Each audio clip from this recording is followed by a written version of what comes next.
Chapter Nought, 11 a.m., 26th of December, 1977. I was going to stick it out, and do it cold this time. No drugs to alleviate the symptoms of withdrawal. I had spent a sleepless night, sweating and shivering. Maybe I had slept, and was now dreaming that I hadn't slept, in which case I must be asleep. I turned over, thumped the pillow into shape, and tried to relax. My toes and shins were numb. I tried to check for sensation, first with one foot against the other, then with trembling hands. The harder I tried to steady my hands, the more uncontrollable they became. You'll be all right if you just stay in bed. You don't have to do anything today. You don't have to see anybody, talk to anybody, eat anything or drink anything. Just stay in bed and see it through. It didn't matter if I hadn't slept all night. I could sleep all day. And even if I couldn't sleep today, I would spend a whole week in bed if necessary. That's what I'd do. I felt better. Sat up, reached out for my pipe, picked it up from the ashtray. That was good. I was doing well. I picked up a box of matches, opened it. My hands were only shaking slightly. I lit my pipe, shook the match to put it out and tried to blow it out.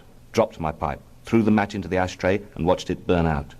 I picked up my pipe and tried to put it in the ashtray and missed by a couple of inches, knocking the ashtray onto the floor. Forget about the pipe and the ashtray. Nothing's burning. Leave them.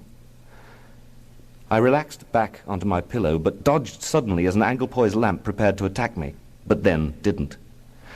It stayed where it was. The terrible itching started again. I remembered now. That was what had been keeping me awake. There were insects all over me.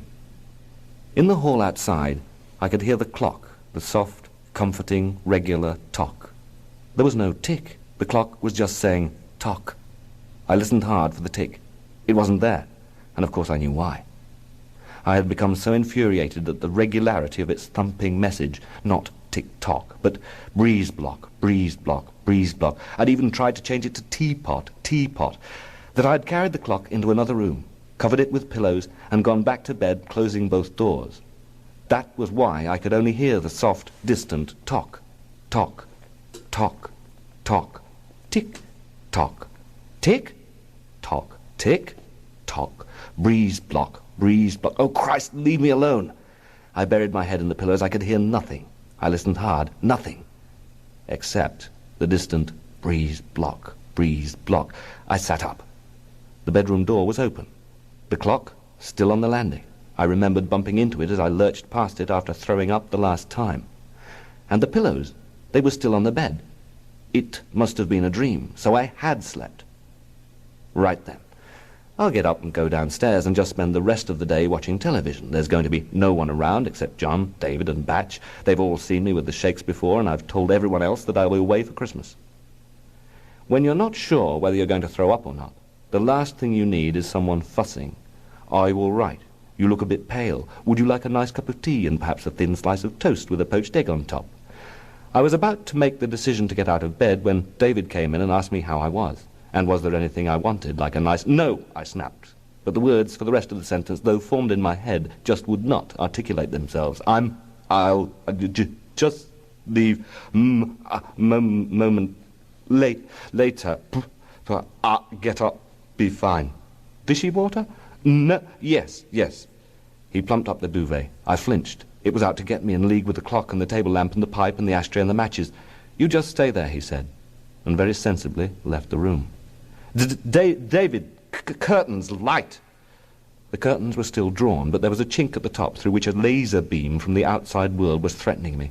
Oh, fuck all this. You'll be all right. Pull yourself together, man. Get dressed. I threw off the stifling duvet and sat up with my feet on the floor. I slowly dressed, clutching onto anything that I could find for support, lurching around the room. I drew the curtains and felt better. Nothing in the room was moving except for me.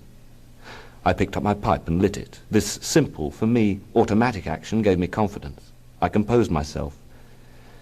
Usually, about half an hour after getting up in the morning, if I hadn't managed to down at least 5 measures of gin, there would be the coughing fit accompanied by the dry heaves, the coughing, the cold sweat, the uncontrollable shivering. But it was 11:30. Perhaps I'd stayed in bed long enough to miss out this daily genuflection and regurgitative prayer to the lavatory bowl. The bedroom doorpost took a swipe at me as I walked past, a mild hallucination. I steadied myself for my walk down the stairs which I knew either stopped before I finished going down them or carried on after I'd stopped, with banisters that were never quite in the same place, corner posts that made sudden lunges at me, hoping that I would lose concentration and bang my head on shadows. But I was too quick for the shadows and ducked, only to walk straight into a right-hand uppercut from the corner post which had got round me with its clever footwork. Back to bed. 44 hours of febrile paranoia and auditory and tactile hallucinations followed in that restless bed. Sheer exhaustion won, and I slept for a few hours. And I knew that I'd slept this time. I'd sweated it out. The worst was over. Even the stairs had suspended hostilities.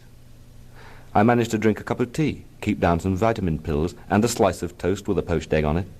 I was free. I went into the dining room, quite calmly walked past 3 shelves of Christmas booze, and rang Bernard and Jane, my secretary, to ask them round for a drink, provided, I added smugly, they could stand the sight of me drinking tonic water. They came round to the house. I poured them a drink, while apologizing for slightly trembling hands. They were both pleased that I'd recovered so quickly, and as I poured myself a neat, slimline tonic, I explained to them how much more confident I was of staying off alcohol for good now that I'd done it the hard way. As I picked up my drink, I knocked over a Christmas card. I put my glass down and tried to stand the Christmas card up again. My fingers wouldn't keep still. "Don't bother about that," said Bernard. "Sit down." I was bothered about it. It was the only thing that mattered. I had to stand that Christmas card up.